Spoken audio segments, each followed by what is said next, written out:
Camada de rede. Vamos começar por falar sobre protocolos da camada de rede. Então, a camada de rede, também conhecida como camada 3, Layer 3 do modelo OSI, basicamente é uma camada que fornece os serviços que permitem a comunicação, ou melhor, que permitem que os dispositivos finais troquem dados, identificando-os com um endereço que vai ser utilizado na comunicação. Então, existem 4 processos básicos que são executados pela camada de rede. São eles o encapsulamento e o desencapsulamento. Portanto, o encapsulamento no momento do envio, portanto, quando os dados estão a ser preparados para serem enviados pela rede. O desencapsulamento no momento em que os dados chegam e é necessário perceber se aqueles dados de facto se destinam àquele dispositivo final ou não. O routing, que vamos fazer aqui uma abordagem muito ligeira sobre o que é isto do routing. E ainda este endereçamento dos dispositivos finais. Portanto, o endereço da origem e do destino da comunicação. Há que relembrar que é independente do meio, portanto, independentemente da forma como nós vamos comunicar, esta camada de rede é uma camada que é independente do meio de comunicação que vai ser usado para que se efetive esta comunicação. Então, ainda dentro dos protocolos da camada de rede, portanto, e em relação ao endereçamento dos dispositivos finais, uma das responsabilidades que esta camada tem é precisamente o de colocar, junto com os dados, a informação do endereço IP exclusivo de identificação na rede. Depois, o encapsulamento, como nós já vimos noutros capítulos lá para trás, à medida que os dados vão passando pelas múltiplas camadas do modelo OSI de comunicação, esses dados vão sendo subdivididos e encapsulados com diversas informações. A cada uma desses fragmentos de dados devidamente encapsulados em cada uma dessas camadas, damos o nome de PDU, que é o Protocol Data Unit, e em função das informações que são anexas aos dados, portanto, ou à segmentação dos dados, ela vai adotar diferentes nomes. Esses nomes são, na camada de transporte, são os segmentos, na camada de rede, que é onde estamos, são os pacotes, e depois, como já vimos anteriormente, na camada de ligação de dados, são os frames. Em termos de routing, que é feito também nesta camada, ou esta camada é responsável por isso. Portanto, é esta camada que fornece os serviços para que haja o redirecionamento dos pacotes entre redes, para que os pacotes possam cruzar redes diferentes, é necessário que eles sejam processados por routers. A função do router é precisamente escolher qual é o melhor caminho e encaminhar para esse caminho o pacote, tendo em conta o host de destino. Um pacote pode atravessar vários dispositivos intermediários antes de chegar ao host de destino. E o que é importante retermos nesta parte do routing é que há um conceito que é o conceito de hop, que é o salto, que é cada vez que um equipamento atravessa um router, ele dá aquilo que nós chamamos um salto, que é um hop, e isto é muito importante para entender depois um conjunto de outros conceitos que virão a seguir. O desencapsulamento é o procedimento contrário ao encapsulamento e, em vez de ser a construção do pacote, portanto, recebendo o segmento que vem da camada de transporte e fazendo o encapsulamento num pacote onde são colocadas as informações de endereçamento de rede, o que se faz no desencapsulamento é precisamente o contrário, que é, portanto, quando o pacote chega ao destino, o pacote é, entre aspas, aberto e é verificado no cabeçalho deste pacote o seu endereço IP. E é comparado depois com o endereço IP do host de destino e verificar se é o seu, ele aceita e continua o processo de desencapsulamento. Se não é, descartam. Ainda que possam existir outros protocolos da camada de rede, praticamente todas as redes trabalham com o IP e na versão 4 e de seguida vamos passar a trabalhar na versão 6. Portanto, trabalhamos a IPv4 e estamos em fase de migração para o IPv6. Os protocolos mais antigos desta camada não fazem parte aqui do âmbito deste curso. Então, pensando aqui um bocadinho agora no encapsulamento IP. Portanto, o que é que nós já sabemos do que já aprendemos? Aprendemos em relação à camada de ligação de dados que nós temos os nossos dados e temos o que nós percebemos foi que são acrescentadas informações no caso da camada de ligação de dados, é colocado um trailer para fechar o frame e são colocadas informações de um cabeçalho que tem o MAC address de origem, MAC address de destino, entre outras informações. Então vocês reparem, no caso da camada de rede, o procedimento é igual. A diferença é que, enquanto na camada de ligação de dados, o que ele recebia era um pacote IP, porque tinha cá os dados mais o cabeçalho de transporte mais o cabeçalho IP, no caso da camada 3, do layer 3, portanto na camada de rede, o que nós vamos receber é o quê? Nós vamos receber os nossos dados com o protocolo de transporte, portanto com o cabeçalho de transporte, e é este cabeçalho de transporte que nós vamos colocar-lhe aqui um cabeçalho IP, portanto um cabeçalho de rede para formar um pacote. Então, o que é que nos interessa saber aqui, no fundo? Interessa-nos saber é que informações vão dentro deste dito cabeçalho de rede, portanto este cabeçalho IP. Agora vamos só falar um pouco sobre três características que o protocolo IP tem. Portanto, é um protocolo que não é orientado à ligação, portanto não há, ou seja, é um protocolo que não tem mecanismos para avisar o cliente de que, portanto, o receptor de que vai receber dados, e tampouco o emissor tentar perceber se o destinatário está lá na rede ou não. Portanto, não é a responsabilidade do IP. Portanto, o IP tem outras responsabilidades que não essas. É um protocolo chamado de Best Effort, portanto, numa tradução literal, portanto, é um protocolo de entrega de melhor esforço. O que é que isto significa? Significa que o IP não tem mecanismos para perceber se os dados que foram enviados foram de facto recebidos, portanto, se a entrega foi feita ou se os dados se perderam.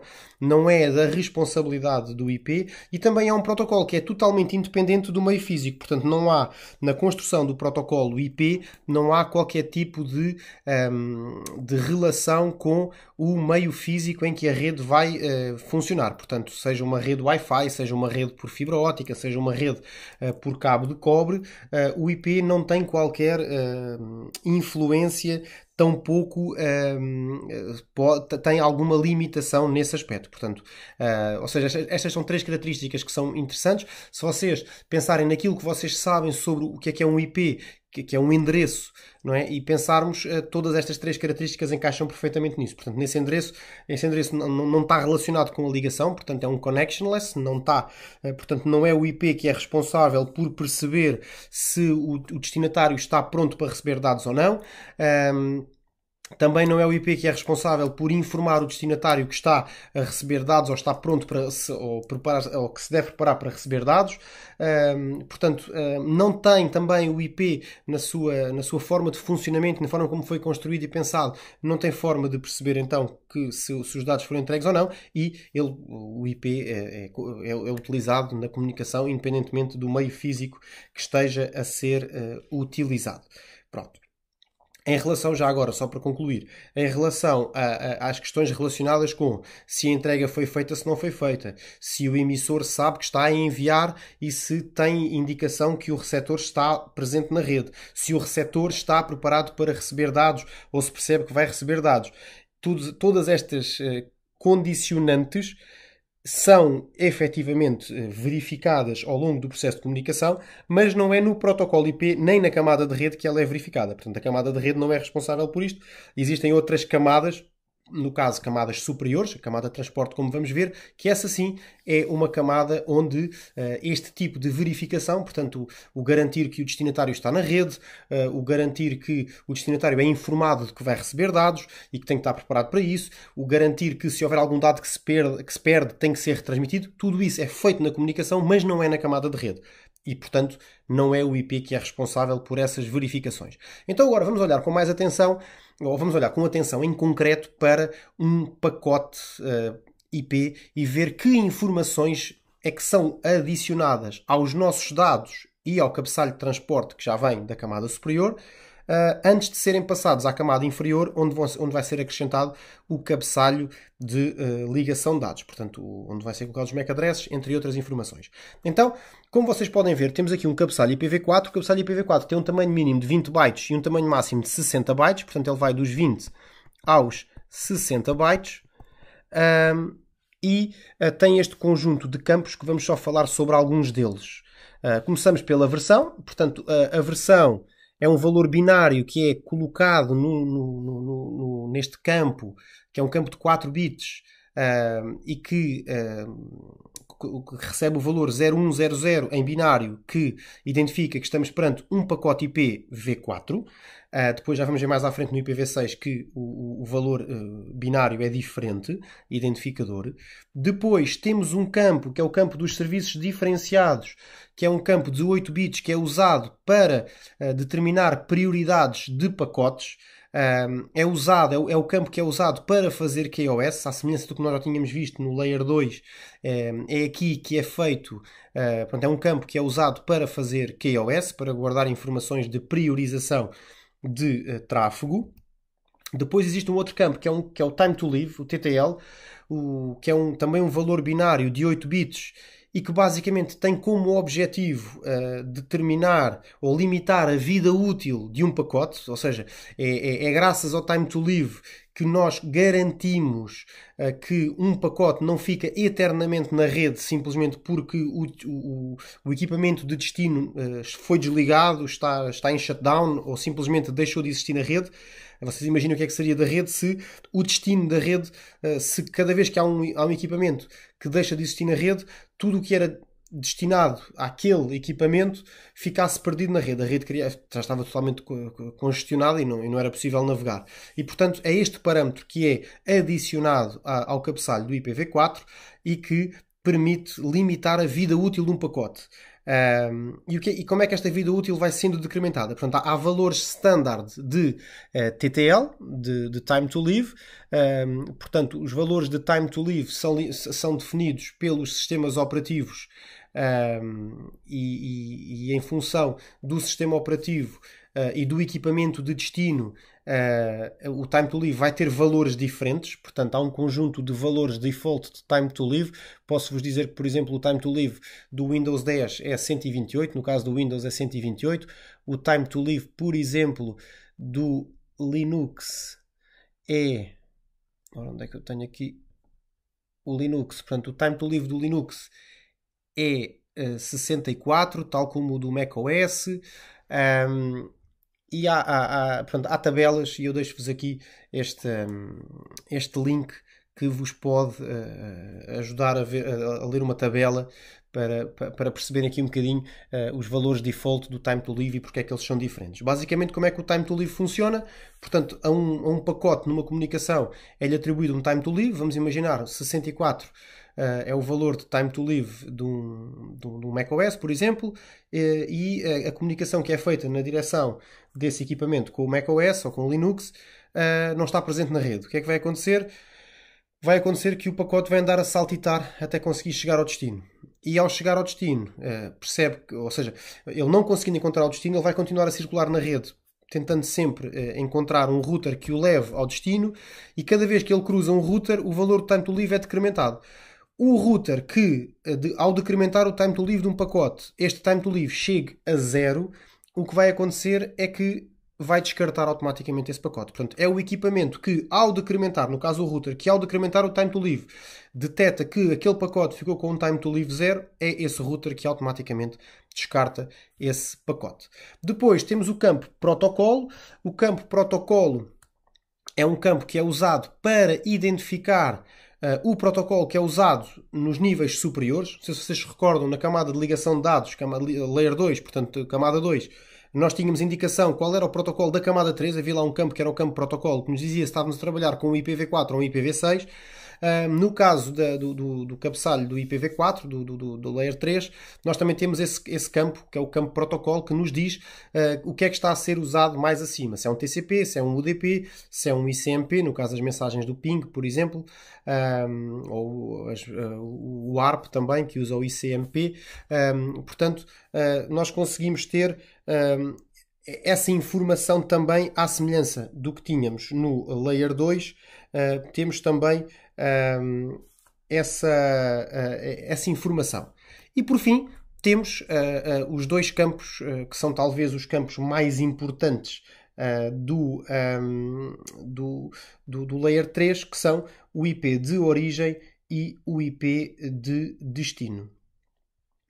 O IP de origem é um IP unicast, portanto significa que um pacote só provém de um e um só destino, de origem, de uma e uma só origem, e enquanto o IP de destino é um IP que pode ser, esse sim, multicast, se for para vários, um unicast se for apenas para um, e um broadcast se for para todos os IPs da rede. Então, limitações do IPv4.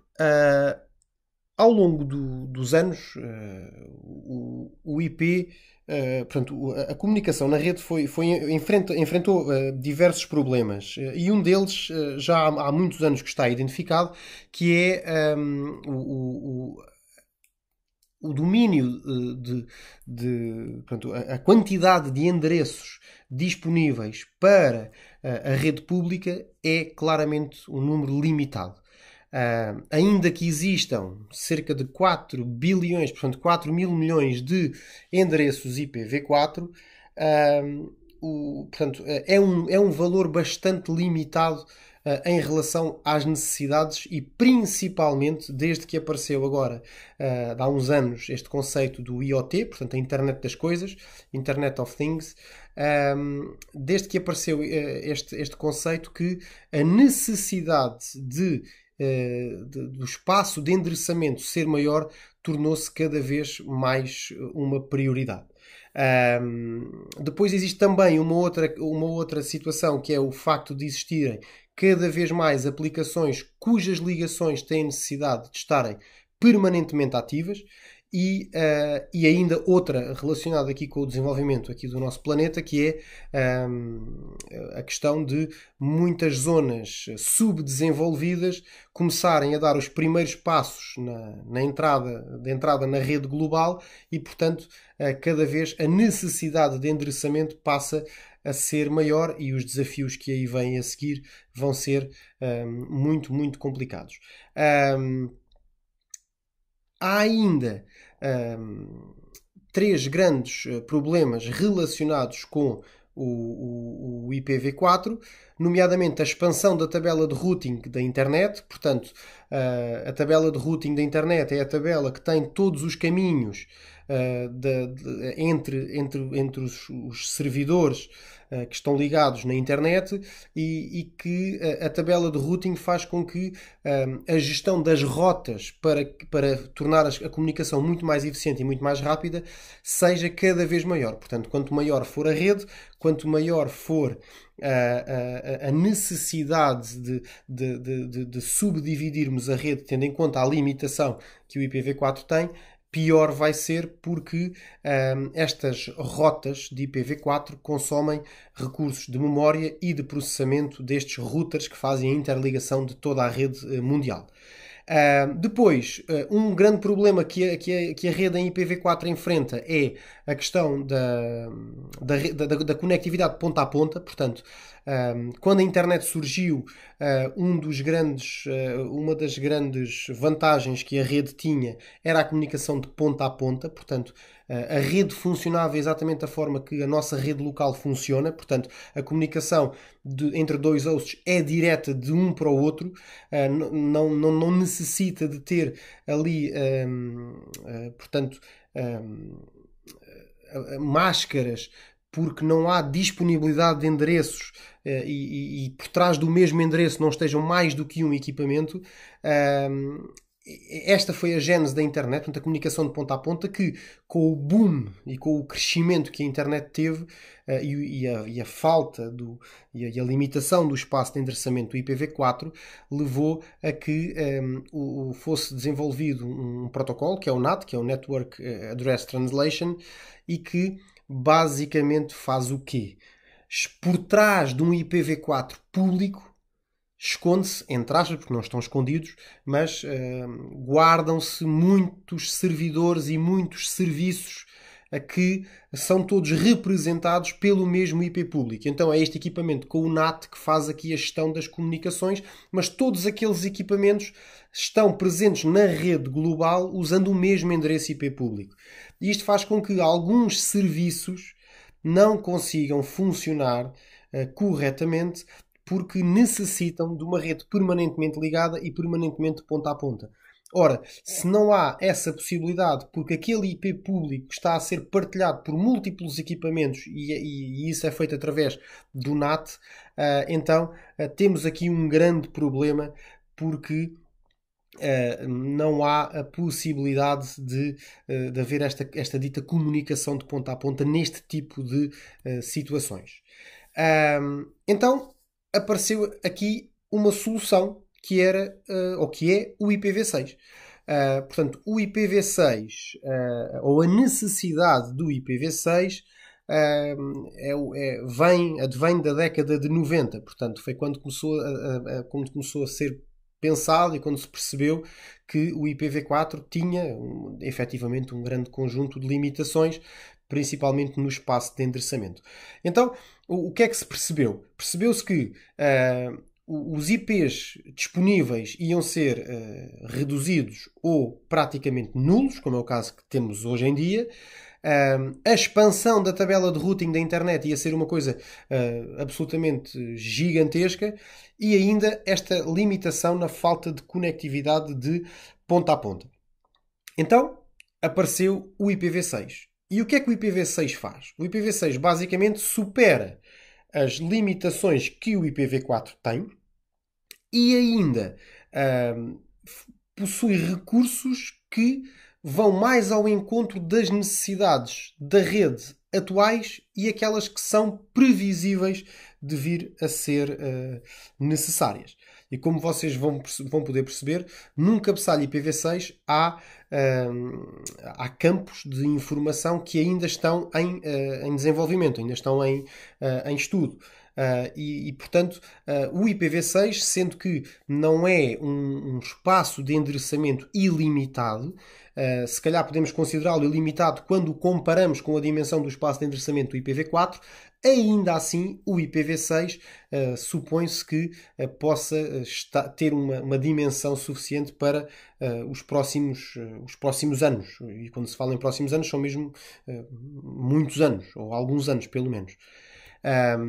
Então, o que é que o IPv6 traz de vantagens em relação ao IPv4? Então, em primeiro lugar, os endereços IPv6 têm uma estrutura, portanto, de 128 bits, enquanto o IPv4 é só de 32. Reparem, estamos a falar de um endereço cujo espaço, o tamanho, são 4 vezes maior só em termos de espaço que ocupa, que o IPv4.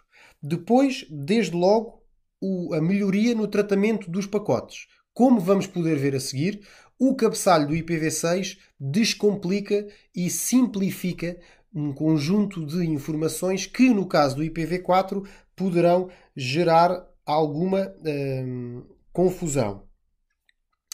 Depois, aquilo que eu disse há pouco em relação ao NAT deixa de ser uma realidade. Isto é, enquanto que nós precisamos de ter o NAT para que um IP público possa, entre aspas, mascarar ou representar um conjunto alargado de equipamentos que estão por trás desse IP público, no caso do IPv6, tendo em conta que o espaço de endereçamento é muito grande,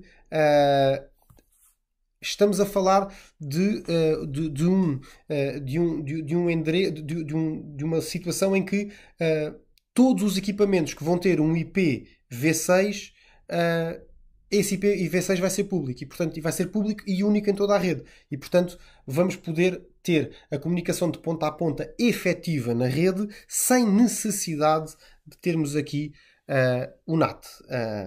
E um dos problemas, que é o que está aqui neste parágrafo, é que o NAT tem alguns equipamentos não funcionam com o NAT. Portanto, porque necessitam de comunicação de conectividade de ponta a ponta, e com o NAT essa comunicação fica, entre aspas, mascarada e não é possível garantir essa comunicação nesse tipo de aplicação.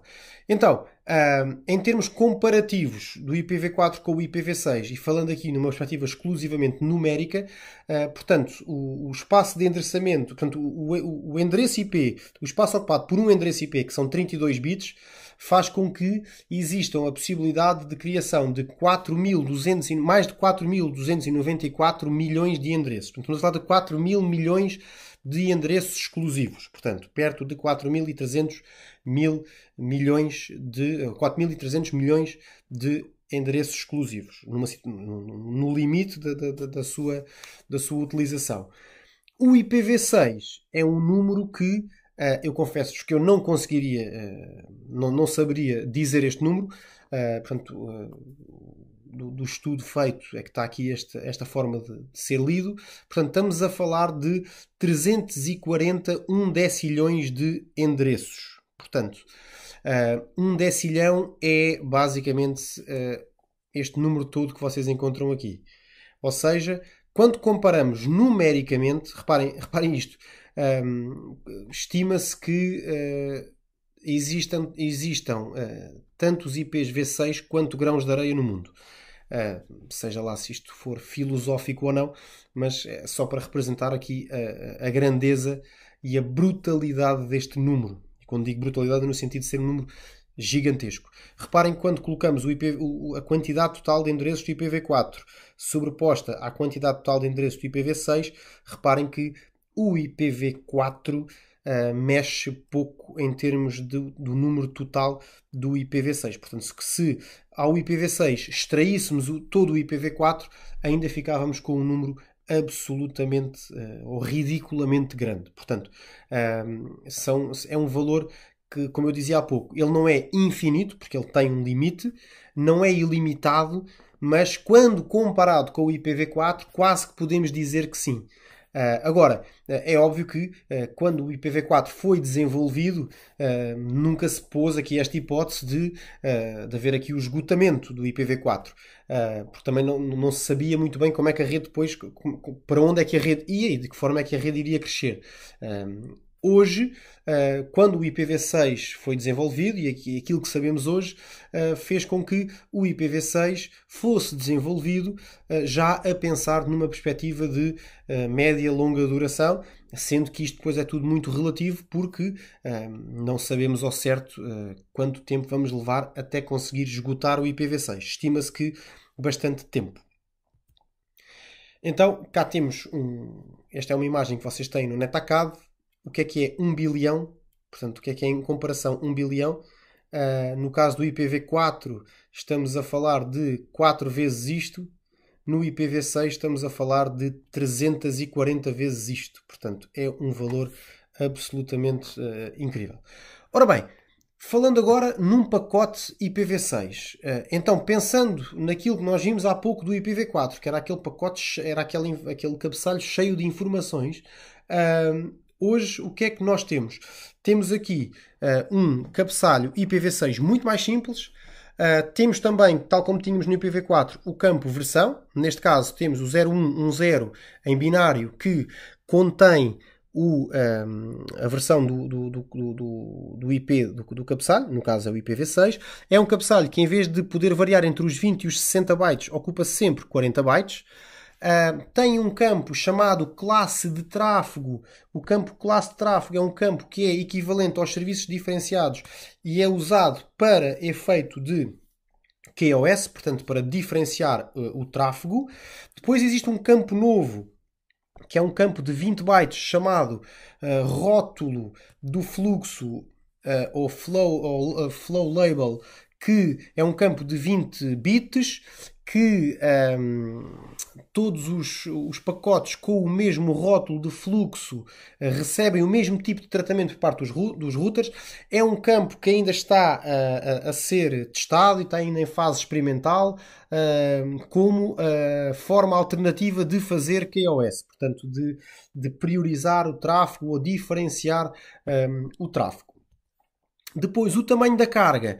O tamanho da carga é um campo que indica o tamanho da parte de dados, portanto, do payload do pacote IPv6, portanto, para que se perceba qual é a quantidade de dados que está anexa a este cabeçalho. O próximo cabeçalho é um campo que é semelhante ao campo protocolo do cabeçalho IPv4 e ao campo protocolo do cabeçalho do frame no Layer 2 e que permite basicamente identificar qual é que é o protocolo que vai ser usado nas camadas superiores. Portanto, se é um TCP, se é um UDP, por aí fora. Depois, o limite de saltos é um campo que é semelhante ao time to live do IPv4. A vantagem do hop limit, que é assim que se chama, o limite de saltos, é que se dá aqui uma nova designação mais, digamos que, mais assertiva em relação ao seu conceito. Portanto, quando falamos em time to live, tempo de vida, no fundo, não é propriamente um tempo de vida. O tempo de vida que nós falamos, e como eu expliquei há pouco quando vimos o cabeçalho do IPv4, é mais um número de vezes que este pacote consegue saltitar na rede, saltitar de router em router até chegar a zero, e ao chegar a zero, o router que o decrementou para zero vai descartá-lo. Portanto, no fundo, não é propriamente um tempo de vida, será mais um número limite de saltos que aquele pacote consegue dar. E no IPv6, ele já é designado como hop limit, como limite de saltos. E depois temos o IPv6 de origem, que é o IPv6 que é a origem da comunicação, e o IPv6 de destino para representar o equipamento de destino com o qual nós estamos a querer comunicar, sendo que a garantia é que esta comunicação é feita de ponta a ponta. Routing. O que é o routing? O routing é o processo através do qual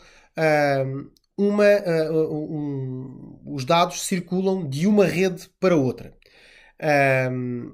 E é aqui que entra uma das grandes funcionalidades desta camada, que é este redirecionamento dos pacotes. Então, quando um host envia um pacote, portanto, quando envia uma informação pela rede, quem é que é o destino? Onde é que se encontra o destino daquela comunicação? Portanto, pode ser ele mesmo, pode ser para um host que se encontra na sua rede local. Portanto, estamos a falar de um equipamento que é o 1, que pode enviar para ele próprio, pode enviar para um equipamento que esteja na sua própria rede, ou pode enviar para um equipamento que está numa rede remota. Como é que o equipamento, como é que o nosso equipamento sabe em qual destas três circunstâncias é que ele está perante qual destas circunstâncias é que ele está? Através do cálculo que ele faz do seu IP e da sua máscara de subrede. Portanto, o endereço IP de origem e a máscara de subrede são comparados e a máscara de subrede, ao ser feito um cálculo com o IP, vai fazer com que o equipamento determine se o IP de destino se encontra, se é ele próprio, se encontra na mesma rede que ele ou se encontra numa rede remota. Então, é neste conceito da rede remota que entra o conceito do gateway padrão. Então, basicamente, como é que funciona, ou o que é basicamente um gateway padrão?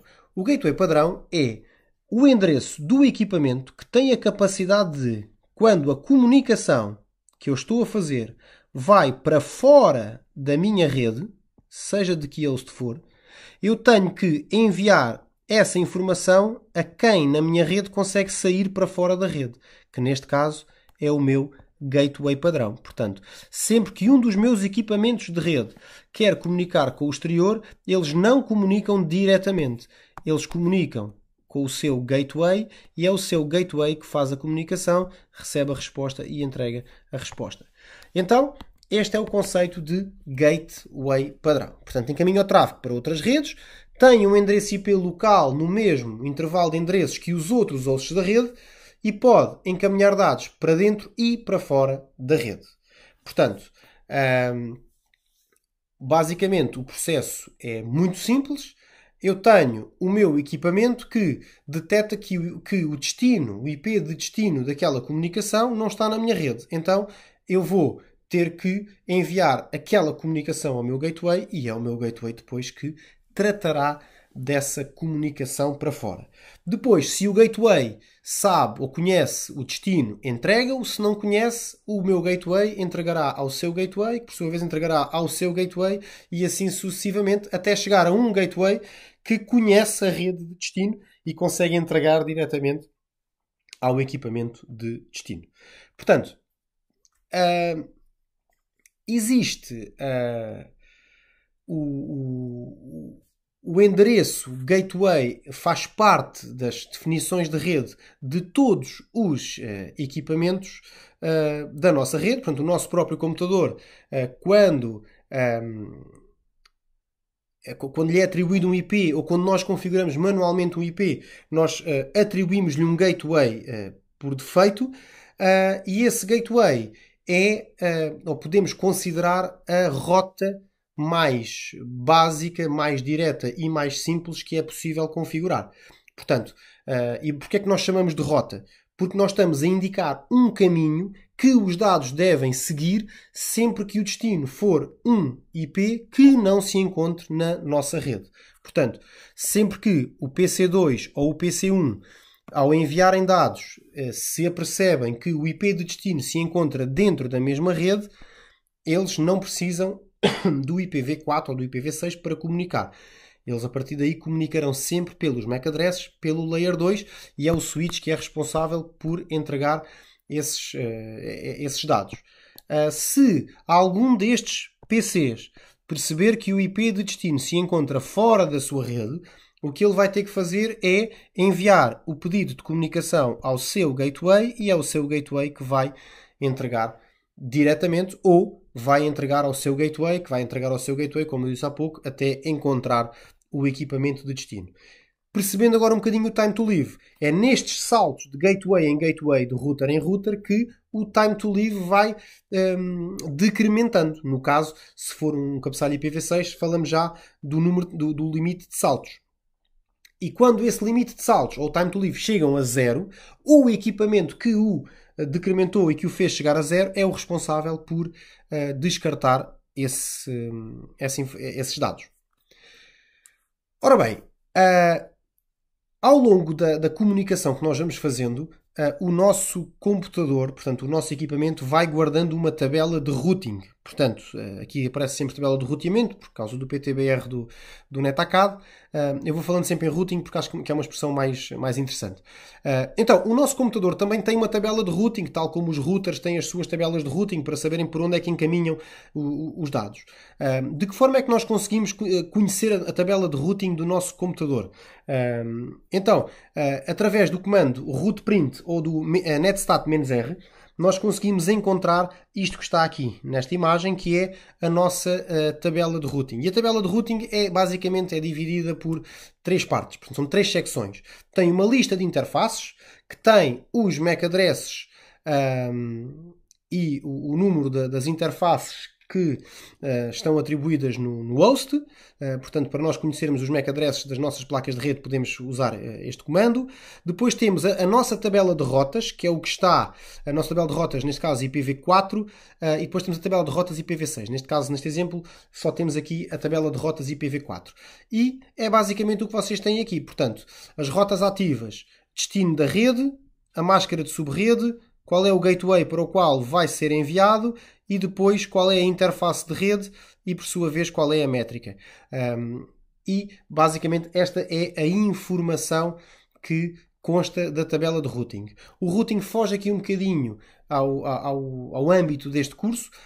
Vamos falar dele só numa perspectiva muito ligeira, só para vocês ficarem a conhecer como é que estes encaminhamentos são feitos. porque depois nos outros níveis de CCNA, aí sim, falamos de routing um bocadinho mais aprofundadamente. Então, no nosso computador, o routing é definido através daqueles endereçamentos e da comunicação que vai sendo feita. Mas, grosso modo, quem manda no routing ou quem faz routing no nosso computador é sempre o nosso gateway. Portanto, nós se só tivermos um gateway, só tivermos uma rede só com um gateway e que nós comuniquemos diretamente com ele, nós, basicamente, tudo o que são decisões de encaminhamento é sempre para o nosso gateway. Se for a rede local, enviamos diretamente. Se for para fora da rede, é enviado ao nosso gateway e depois o gateway que faça esse caminho. Então, olhando aqui para este exemplo, nós conseguimos perceber o quê? Nós conseguimos perceber que este router R1 tem 3 redes que estão diretamente ligadas a ele. São que redes? A 192.168.10.0, a 192.168.11.0 e a 209.165.200.224. Então, isto significa o quê? Que este router tem estas 3 redes diretamente ligadas a si. Ok? E porquê é que isto é importante percebermos? É importante percebermos porque, se nós olharmos para o R2, portanto, o router R2 também tem outras 2 redes, ou melhor, tem 3 redes nos quais está ligado diretamente. A rede 10.1.1.0, a rede 10.1.2.0 e a rede 209.165.200.224. E se nós pensarmos que este router que aqui está, o R1, tem estas 3 redes ligadas diretamente e este R2 tem estas 3 redes ligadas diretamente, nós também conseguimos perceber isto. Conseguimos perceber que este router R1 também está ligado a estas 2 redes. Não de forma direta, mas de forma remota. Porquê? Porque se ele quiser comunicar com alguma destas redes, basta que ele envie através do router R2. Portanto, redes diretamente ligadas no R1 são estas cujas interfaces fazem a ligação. As redes remotas são aquelas que, através das suas ligações físicas, se consegue aceder. Ok? Então, vamos ver.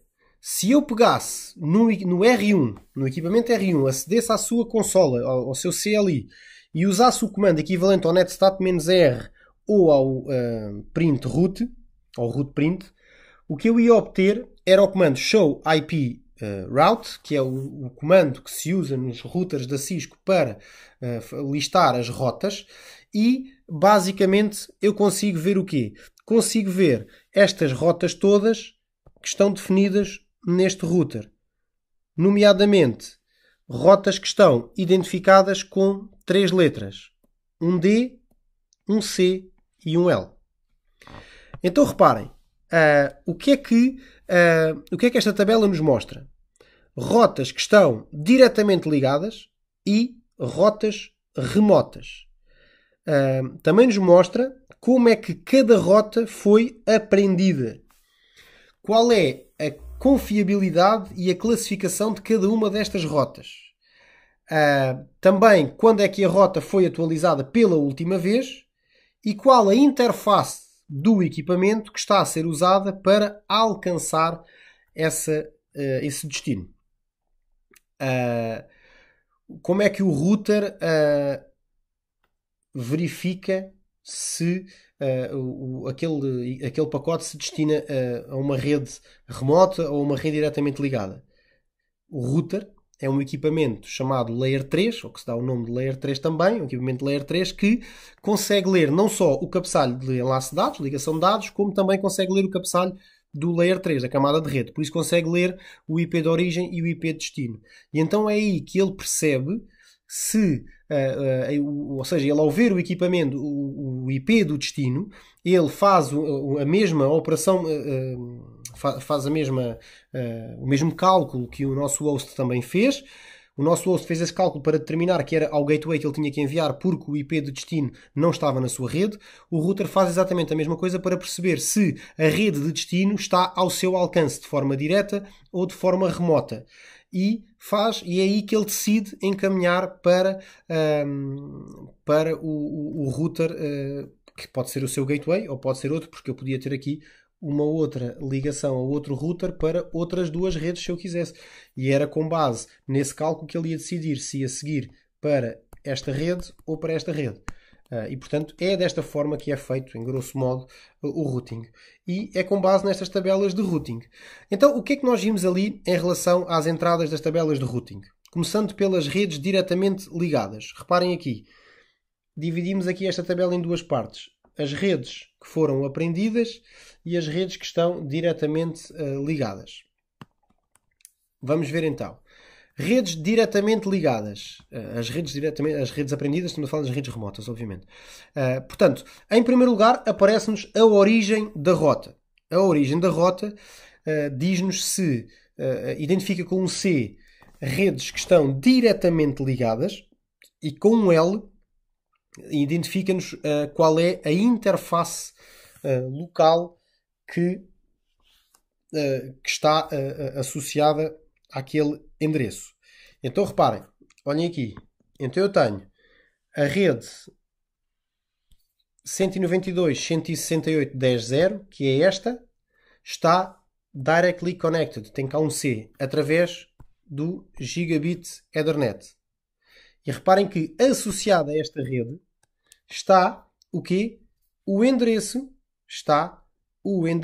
da minha interface, que é o 192.168.10.1 e que está na interface Gigabit Ethernet 00, que está ali. Portanto, é por aqui que o meu equipamento percebe de que forma é que, ou através de que interface e de que endereço é que ele vai comunicar sempre que o destino for a rede 192.168.10.0. E agora reparem, isto são as redes diretamente ligadas. E quando são redes remotas, ou seja, as redes que têm que ser aprendidas. Portanto, uma rede que tem que ser aprendida, portanto, uma rede remota, é uma rede que numa fase inicial não é conhecida e que depois vai sendo conhecida ao longo do tempo, através de protocolos que nós possamos configurar, através de redes que nós possamos, ou através de rotas que nós possamos configurar manualmente, porque também existem rotas estáticas que nós podemos configurar manualmente. E basicamente o que é que, para cada uma destas rotas, que informações é que nos dão? Então, começa desde logo por um primeiro caractere que nos indica qual é que é a origem da rota. Ou seja, de que forma é que a rota foi aprendida pelo router. Se foi algum protocolo de routing que foi ativado e configurado e através desse protocolo ficou a conhecer, ou se foi uma rota estática. Reparem, o D que está aqui representa, vocês depois poderão procurar na internet, se procurarem por códigos de rotas de routers Cisco, vão encontrar uma lista que vos diz o que é que cada caractere significa. Portanto, o C é uma Directly Connected. Se for um S, se aqui estiver representado um S, significa que é uma rota estática, é uma static. Depois, o D é o protocolo EIGRP, que é o que está aqui escrito, o Enhanced Interior Gateway Routing Protocol. Depois há o O de OSPF, há o B de BGP, há o R de RIP e depois há outros ainda que poderão aparecer.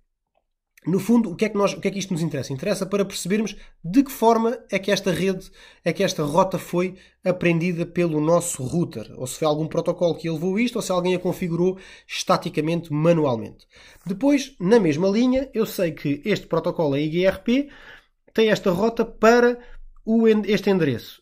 Este endereço representa o IP da rede de destino. Portanto, a rede 10.1.1.0/24, que é esta rede que aqui está representada na tabela de routing deste equipamento.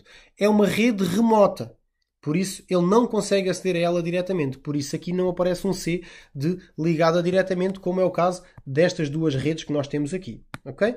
Então, vamos lá. A seguir aparecem dois valores. São dois valores que, até estudarem routing assim mais a sério, podem fazer aqui alguma confusão.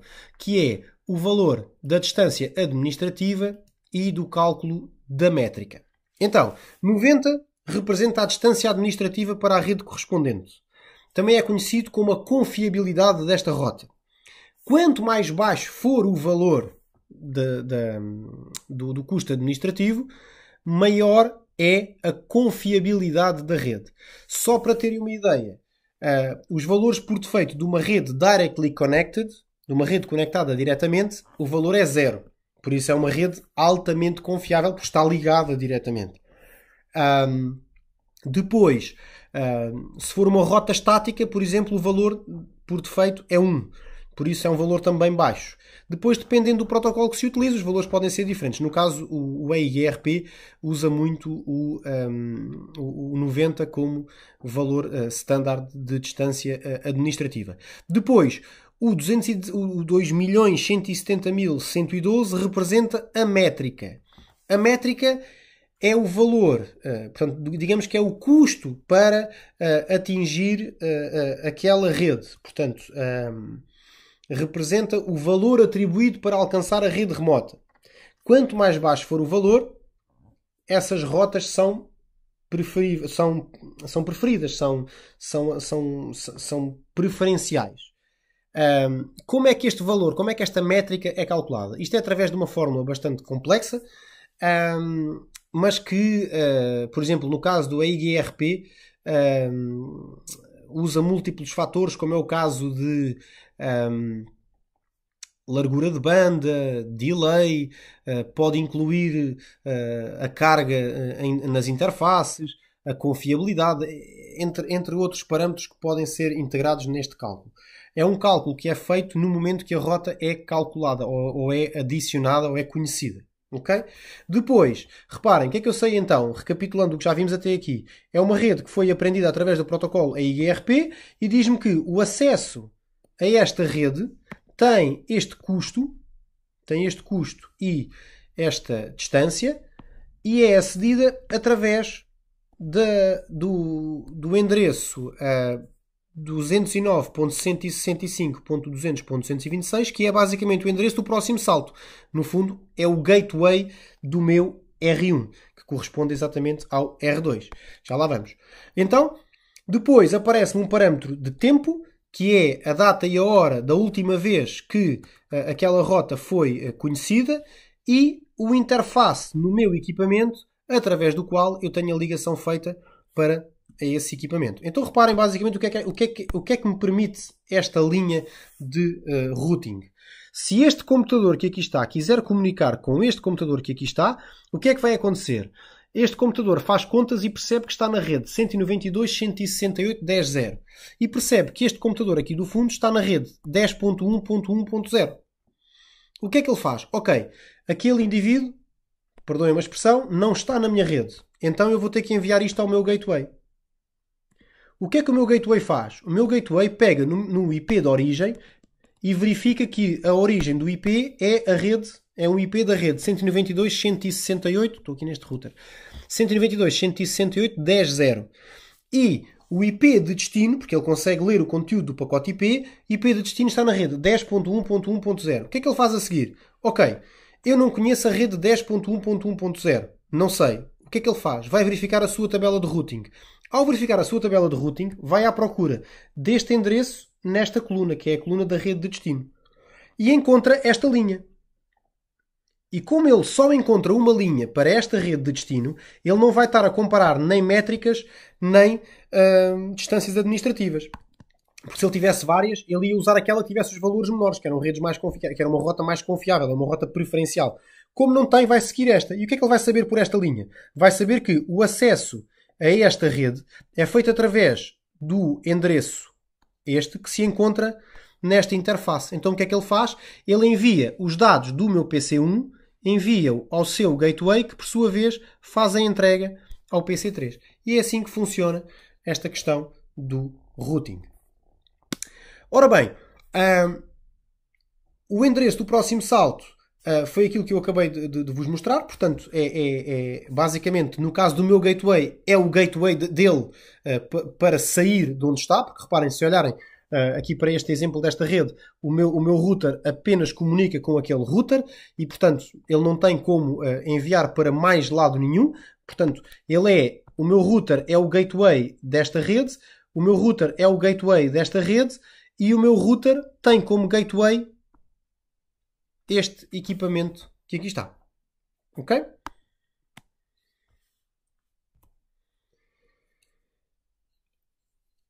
Em termos da informação que temos aqui neste slide, vocês depois vão poder ver um vídeo no Netacad que mostra ou que explica, detalha em concreto isto que eu acabei de explicar, que no fundo é o quê? São duas redes que foram conhecidas pelo protocolo EIGRP, com a respectiva métrica e o respectivo custo administrativo. Tem aqui os gateways, tem aqui, ou seja, no fundo é a identificação de que este R1 tem, seja para esta rede, seja para esta rede, seja para esta rede, este router R1 vai sempre usar este router como gateway. É o que estas duas linhas, estas duas entradas na tabela de routing querem dizer.